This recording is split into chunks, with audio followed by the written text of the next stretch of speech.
Before I launch into my weekly monologue, let me please remind you to check out my patreon.com site. If you sign up to Patreon, it's your way to show your support for the channel, plus it gives you early access to all my new content and access to an exclusive Q&A, question and answer film that we make every week. It's a great site, if I do say so myself, so come along and help make it even better. Okay, now it's time for this week's monologue.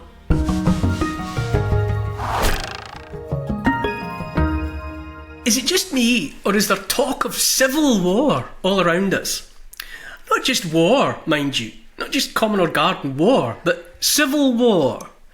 Mainstream media and alternative commentators alike are close now to making civil war closer to a promise than a threat.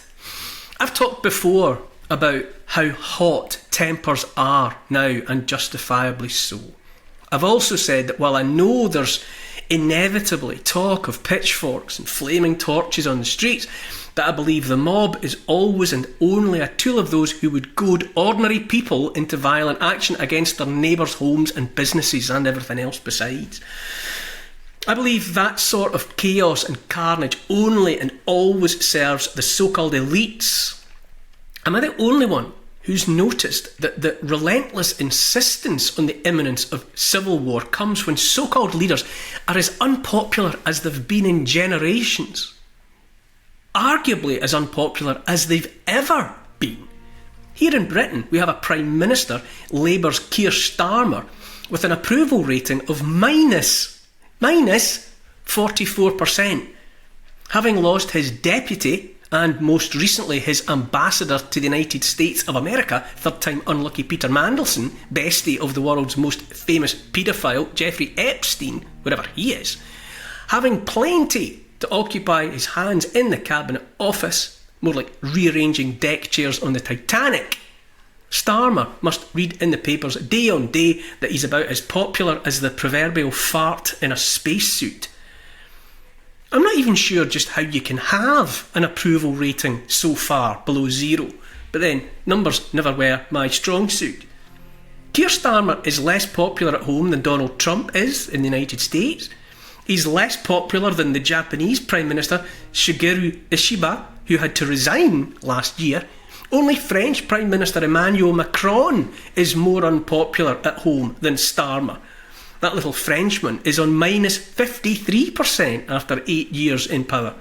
Giorgia Meloni of Italy is on minus 28%. Friedrich Merz of Germany is on minus 38%. What I'm saying is, isn't it obvious what's going on here? Across the board, certainly across the West, those that we're led to believe have their hands on the levers of power have approval ratings in the toilet. And right when they're all clinging on by their fingernails, actually more likely being held in place by those really making the decisions and not yet inclined to perform the coup de grace by cutting any more puppet strings, right when it's plain the respective peoples of the countries have had more than enough, the mood music, the earworm being planted is civil war. It's well said that wars don't settle who's right, only who's left. It's well said too that the only terrorism is state terrorism. It's well said, as well as it was by US General Smedley Butler, that, quote, war is a racket. It always has been. It's possibly the oldest, easily the most profitable, surely the most vicious. It's the only one international in scope. It's the only one in which the profits are reckoned in dollars and the losses in lives, close quote. All of that is true, but civil war. Worth remembering that civil war is the worst of all wars, always has been and always will be, and yet it's civil war that we're being promised now, like by killing our neighbours we'll fix anything for ourselves. Leaders all over should be looking at the exit, should be watching what's happening in Nepal, just as a for instance, where politicians have been chased into rivers wearing only their underwear by angry mobs. Although, to be fair, it looks like the angry students in Nepal have been stirred up by agents of the United States of America, looking to push, you've guessed it, regime change. But when those at the top know they're in serious trouble, loathed by their populations, what do we hear but the promise of inevitable civil war? which is to say, right when the righteous anger of people should be focused on those who've actually made lives miserable, if not unlivable, right when the powerful have sown perpetual war here, there and wherever, right when national borders and national identities have been deliberately dismantled by those powerful, right then, right now, what are the people being expected to think must come next? Why, taking up arms, not against the powerful, but against each other, against other people just like them, or other people with even less in the scheme of things. It's my bet that the panic-stricken powerful, seeing the outlines at least of the writing on the wall, see that their best option while they cling to power, or while they run for cover with their ill-gotten gains, it's my bet they're doing what they always do, which is seek to have us take our anger out on other ordinary people. Look how the murder of conservative Christian commentator Charlie Kirk in Utah last week is being used to inflame the same old tired propaganda about the so-called far right, the so-called far left. The mainstream media, at the very least, is still flogging the same old dead horse of old school politics. Look how the march of hundreds of thousands of ordinary folk through London on Saturday is being described by the BBC and the rest of the mainstream media as the action of far-right extremists.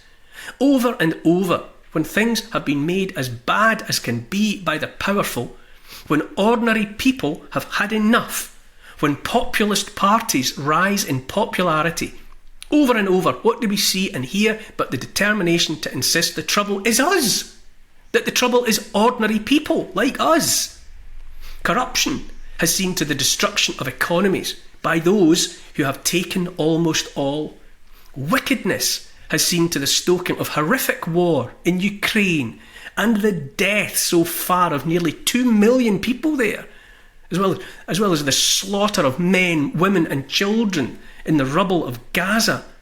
And so what do we hear right now and for weeks? What do we hear but the promise of civil war? The fear and desperation of those responsible should be plain to all. Not content with having us blame ordinary people for the ills afflicting us, they would seek as well to persuade us that nothing now can stop the advent of civil war. We have to see this for what it is, which is to say the desperate last plays of those who have already bullied and battered everyone in the playground out of their lunch money, and who would now start a riot among the innocent and blameless while they make a run for it. They would have us take up arms against each other. They would persuade us that our neighbours are loading their weapons already. I've said as much before, but it's worth saying again, that behind all the Sturm and Drang, all the war, all the talk of this crisis and that, behind an atrocity like the murder of Charlie Kirk, behind all of it, what we're being distracted from is the mess that's been made by those not beside us, but above us. It boils down to this, which is to say, it's all about money and control. They've schemed and thieved until they have almost all the money. What they don't have yet, not quite, but that they urgently and desperately need is the control. And before they get that as well, with the help of the oligarch technocrats who would put us safely behind bars in the digital cage made of round-the-clock surveillance, central bank digital currencies and digital IDs, before they get that as well, they would have us cut each other's throats in civil wars. I don't know about you, but regardless of the murder and the mood music and the earworms, I don't think so. There's a better way, much better. It's made of no more than seeing how we're being played and simply and peacefully refusing to be played anymore.